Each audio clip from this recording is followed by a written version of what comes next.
Bismillah, elhamdülillah. Və salatu və selamu alə Rasulillah. Allah həmd olsun. O sonuncu Peyğəmbər Muhammed sallallahu aleyhi ve sellem Allahın salamı olsun, salavatı olsun. Onun yolunu düzgün şəkildə tutub gedənlərə Allahın salamı olsun. Allah həmd olsun. Allah təala yenə müvəffəq elədi. Gəldi, elhamdülillah, qardaşlarla görüşməyə. Elhamdülillah, bu görüşmək Allahdan nemətdir. Elhamdülillah, Allah subhanahu ta'ala xatırlayırıq, onu zikirləyirik. Böyük faydadır, elhamdülillah. Çünki bizim adlarımızdan biri də Əhl-i Sünnə vəl Cəmaədir. Əhl-i Sünnə vəl Cəmaə, yəni daim cəmaat şəklində bir yerdə olan deməkdir. Fikir ver, bidət əhlinə əgər baxsız görərsən ki, onlar firqələrdir. Cəmaat şəklində deyirlər. Gör nə qədər firqələr var. Bölük-bölüklər.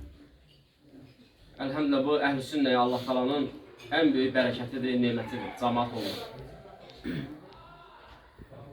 Və həmçinin qardaşlar, Quran-ı Kərimdə kiçik bir surə var, lakin çox böyük, dərin mənaları var. Bu da Asr surəsidir. İmam Şafi, Allah ona rəhmət eləsin, o deyir ki, əgər Quran-ı Kərimdən yalnız Asr surəsi nazil olsaydı, tək əlimizdə Asr surəsi olsaydı, yəni bu insanlara kifayət edir. Bütün əhkam olaraq, öğüd olaraq, tərbiyə olaraq Əsr surəsi bəs edir.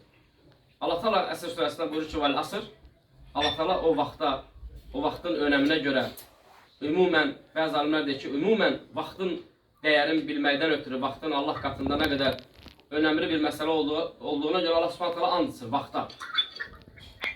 Bəziləri deyir ki, nə olur ki, elə Allah Teala and içdi, deməli Allahdan qeyrisinə and içmək olar. Yox. O Allahdır, o Xaliqdir. Allah nə istəyir, onu da eləyir. O istədiyi şeyə and içə bilər. O Xaliq.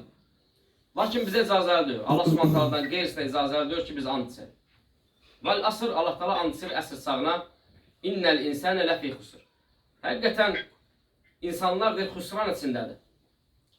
Xusran, yəni hər şeyin itirən insana deyirlər. Xusran içindədir. Lakin sonuncu ayədə Allah Subhanahu ta'ala bu xusranda olan insanların içərisindən 4 dənə sinif insanı Allah Teala çıxardır. İllellezine amenu. O başqa ki, onlar Allaha iman eləyib, amenu və amilus salihat və salih əməllər eləyib, və təvasav bil haqq və bu tövsiyə eləyib, yəni dəvət eləyib, və təvasav bis sabr və insanlara səbri tövsiyə eləyib. Və Allah Subhanahu ta'ala xusranda olan insanların içindən bu 4 sinif insanı qardaşlar çıxardır. Yəni, Allaha iman, tək iman kifayətlənmir. Əmənu və amilus salihət, salih əməllərlə məsən. Yəni, əməl mütləqdir. Kəlmə şəhadət, namaz, oruc, zəkat, hac, bunlar fərzdir, əməldir.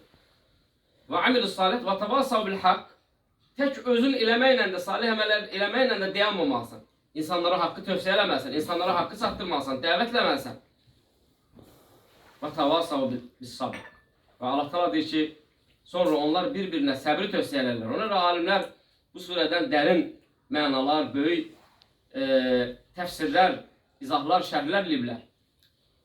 Və deyirlər ki, fikir versə, əgər insan görər ki, səbri Allah Subhanahu ta'ala bu şeylərdən sonuncusu qeyd elədi Allah Teala və mütləqdir. Çünki ibadətdə və itaətdə, imanda olan hər bir kəsə səbrə ehtiyac var. Səbir mühümdür. Ümumən bilmək lazım ki, arkadaşlar, səbrin 3 dənə növü var. 3 dənədən qırağa çıxır. Ən birincisi müsibətdə olan səbirdir. Müsibətlərdə başa gələn bütün müsibətləri səbirləməsən və bilməlisən ki, Allahdandır. Allahın sənə yazdığıdır. Əgər üsyan eləsən, bilməlisən ki, Allahın qədərinə üsyan eləyirsən. Allahın sənə yazdığı qədərə üsyan eləyirsən. Allaha qarşı gəlirsən. Birinci müsibətdə səbir. İkinci, itaətlərdə səbir. Allaha ibadətlərdə və itaətlərdə səbirli olacaqsan. Çünki sən bütün ömrü Ramazanda oruç tutmalısan. Çünki sən bütün ömrü sübh namazında durmalısan. Bu itaətlərdə səbirli olmalısan. Namaz qılmalısan. Qışda, istidə sən dəstəmaz alacaqsan. Yəni səbir, səbat göstərirsən bu şeylərdə. Axıra qədər, sonuna qədər, ta ölənə qədər. Va'budu rabbeke həttə ya'tiyəkəl yəqin. Ölüm sənə gələnə qədər Rəbbə ibadət elə. İbadət qutarmır, ta öləndə. Üçüncüsü qardaşlar, səbrin növlərindən üçüncüsü günahlarda səbirdir. Günahlarda, Allahın qadağanlarında səbirli olacaqsan. Heç vaxt içki içməyəcəksən, yalan danışmayacaqsan. Baxmayaraq ki, nəfs istəyir o günahları, haramdan, zinadan, sələmdən və digər şeylərdən uzaq olacaqsan. Baxmayaraq ki, nəfs onu istəyir, amma sən uzaq duracaqsan. Bu üç dənə qardaşlar səbrin növü. Fikir ver, alimlər buradan deyirlər ki, bu üç dənə növdən biri insanın özünə aiddir, şəxsinə aiddir. Müsibətlər, başına gələn müsibətlərə səbirləməsi. Amma iki dənəsi insanın dinində ona lazım olan səbirdir. Ona görə də ən böyük müsibət qardaşlar, ən böyük müsibət insanın özünə, şəxsinə, ailəsinə, övladına gələn müsibətdən daha böyük insanın dininə olan müsibətdir. İnsanın dininə gələn müsibət insan üçün ən böyük müsibətdir, daha böyükdür. O da Allah korusun. İnsanın dinində zəlalətə düşməsi, azması, bidətə düşməsi və yaxud da Allah korusun insanın atsa bir müsibət gələndə dinindən uzaqlaşmasıdır. Ona görə də Muhammed sallallahu aleyhi ve sellem daim dualarında deyərdi ki, ya Rabbi, bizi öz dinimizdə müsibətə uğratma, bizi dinimizdə sabit elə. Hər səcdə Allah Teala deyir, Muhammed sallallahu aleyhi ve sellem deyir ki, ey qəlbləri çevirən Rəbbim, qəlbimizi sabit elə, öz dinində bizi sabit elə. Vallahi hərdən baxırsan, Allah qorusun, elələri olur ki, görürsən, gəlir az bir müddət ibadətlir, itaətlir, namaza başlayır, sonra görürsən ki, yoxdur. Ne olub? İşdən çıxardıblar, fikirləşib ki, elə bir buna kimsə söz vermişlər, sən namaz qıl, sən yuxarı vəzifəyə gedəcəksən. Elə fikirləşmişdir. Elə bilmişdir ki, elə kimsə gətirib buna ay-bay pul verəcək və yaxud da ki, bal, yağ töküləcək göydən və s. Əlhəmdülillah, olacaqsa xeyr, olmayacaqsa əlhəmdülillah. Bizim gözləntimiz Allahdan, ahirətdədir, əsasən. Düzdür, bu dünyadan da istəyirik, amma əsas gözləntimiz bizim ahirətdədir, Allahdandır. Ona görə vallahi insan bəzən Quran-ı Kərimdə keçən ibrətli bəzi hadisələr var, onlara fikir verməlidir. Ki, mömin qadınlar öz dininə gələn müsibətə necə səbirliyiblər? Biz kişilər bugün dinimizə bir müsibət gələndə, başımıza bir müsibət gələndə necə səbir göstərir, necə dayanırıq bu imtihanın qabağında? Bax ki, Firon, Allah Subhanahu taala Fironun zövcəsindən danışır. Həyat yoldaşından. Firon bütün dünyaya meydan oxuyurdu. Öz sarayını çöldə hər kəsə. Lakin Allah Subhanahu taala onun evinin içində həyat yoldaşının qəlbinə imanın nurun qoymuşdu Allah Taala. İman gətirmişdi. Çünki Musa aleyhissalam Harunla Fironu dəvətə gələndə zövcəsi də eşidirdi. Və öz ərin hamıdan daha gözəl tanır və bilirdi ki, bu ilah deyil. Ola bilməz axı bu nəri ilah. Və bilirdi ki, əri yalan deyir. Və imanın nurunu Allah Taala hidayəti salmışdı onun qəlbinə, iman gətirir. Və öz imanın izharlayır. Gəlir Firona deyir ki, sən yalan deyirsən. Bizim hamımızın Rəbbimiz Allahdır. Sən Allah deyirsən. Çünki Firon deyir ki, Allah mənəm. Və götürür öz yoldaşın, cəllada əmr eləyir ki, apar qoy, səhralıqda bağlayın, qalsın orada. Neçə günlər əli bağlı qalır Fironun həyat yoldaşı, Asiya anamız. Və adam yolu ki, gedin görün fikrindən dönüb, hər dəfə gedən deyir ki, yox, vallahi Rəbbimiz Allahdır. Firon heç vaxt Allah ola bilməz, o ilah deyil. Sonunda dua edir, deyir ki, ya Rabbi, mənim üçün cənnətdə bir ev tik. Son nəfəsi də az, susuz, günün altında. Allah Subhanahu taala Quran-ı Kərimdə səhv eləmirəmsə Təhrim surəsinin sonunda o barədə xəbər verir Allah Taala Quran-ı Kərimdə. Ki o necə səbir göstərdi, səbat göstərdi və Allah Subhanahu taala ona nələri verdi. Allah Taala cənnətdəki evin ona ölüm ayağında göstərdi. O evində idi. Sonra Allah Taala onun ruhunu alır.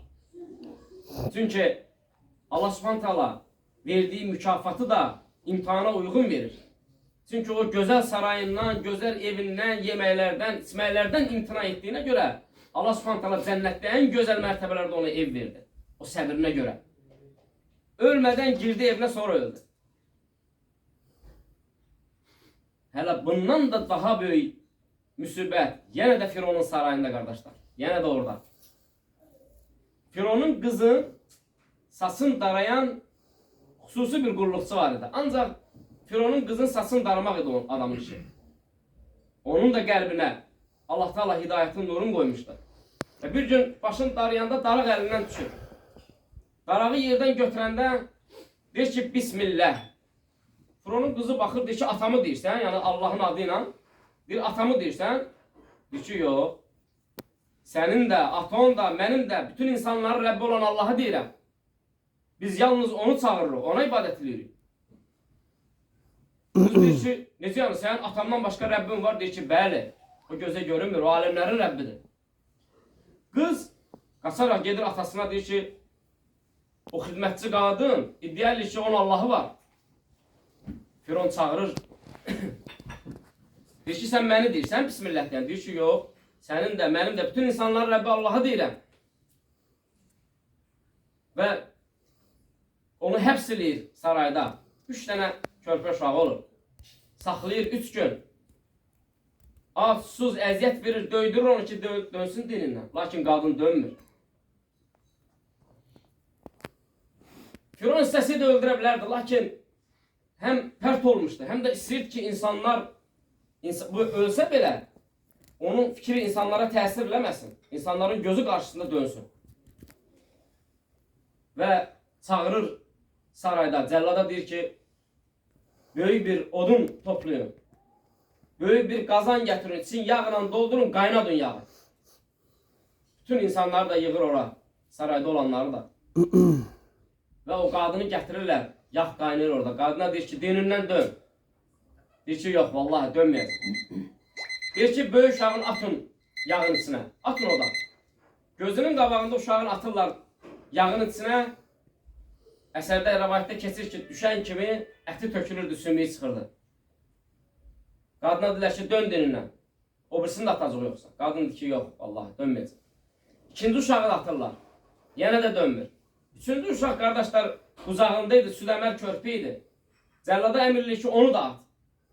Onu əlindən alanda uşaq anasına yapışmışdı. Ağlayır anası. Firon deyir ki, diyan ol, deyəsən dönəcək. Uşaq bu anda dil asır. Deyir ki, ey ana, sabit ol. Allah'ın bizə verdiyi burada olandan daha böyüdür. Narahat olma. Sabit ol, möhkəm ol. Və əlhəmdülillah anası deyir ki, dönməyəcəm. Və anasını da özünü də atırlar, yağın içinə yandırırlar. Və imtihan, gör necə çətin insan. İnsanlar canı ilə imtihan olunurdu. Allah qorusun bizim malımıza bir dənə imtihan gələndə. Qorxuruq, qaçırıq, meçdə getməyən kim, nə bilim, aralıdan hansısa qardaşı görəndə yolun dəyişən kimi birdən buna mən görərlər və s. Onların qadınları vallahi biz kişilərdən üstün idi. Hələ sadəcə 2 dənə misal qadınlardan çəkdik. Amma Muhammed sallallahu aleyhi ve sellem qardaşlar, meyraca qalxanda Allah subhanahu taala qaldırdı onu meyraca. Muhammed sallallahu aleyhi ve sellem orada peyğəmbərlərlə görüşür və s. Bir mərtəbədə qalxanda gözəl bir dənə külək ətir iyi gətirir. Dəhşətli dərəcədə gözəl bir ətirin iyi gəlir. Soruşur şehir zabılar, bu nə ətirdir, bu nə iyiydi? Deyir ki, bu Fironun saçın, qızının saçını darayan o qadının iyiydi. Allah subhanahu taala onu dünyada, onu oda atanda, yağ atanda, oradaşlar burnunu tutmuşdu iyiden. Allah subhanahu taala onu en güzel iyilerle əvəz elədi. Baxmayaraq ki, Muhammed sallallahu aleyhi ve sellemin özünün ətirinin iyi, daha üstün, daha en güzel idi. Ama gör necə təsirlədi Muhammed sallallahu aleyhi ve sellem dedi ki, bu ətir, bu gözəllik hardandır? Mən elədilər ki, o həmin qadının idi. Yəni kim Allah üçün bir asiliyi, bir günahı tərk eləsə, Allah subhanahu taala ondan daha gözəl ona verir. Sadəcə təvəkkül, sadəcə söykəndiyin yerin Allah olduğunu bilmək, bunu dərk eləmək və bilmək ki, Allah heç vaxt səni darda qoymaz. heç vaxt səni ruzsuz qoymaz. Bax, Muhammed sallallahu aleyhi ve sellem bir gün Kəbənin kölgəliyində oturmuşdu. O kasıb sahabələr İslamiyyətin əvvəlində dəhşətlərcə əziyyət çəkirdilər. Abu Cəhildən, Abu Süfyandan və s. müşriklərdən. Gəlirlər, deyirlər ki, ya Rasulullah, artıq dözə bilmirik, bizi üçün dua elə. Hanı Allahın köməyi? Hanı nəsir? Hanı qurtulur?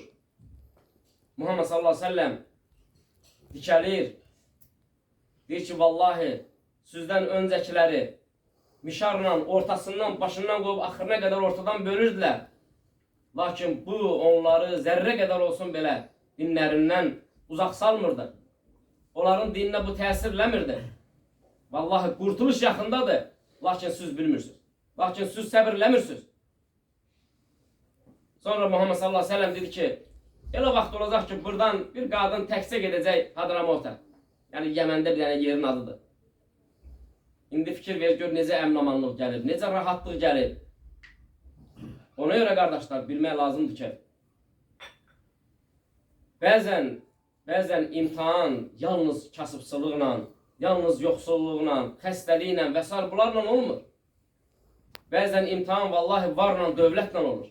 Ona görə sələflər deyirdilər ki, kasıbçılıqla imtihan olduq, dözdük.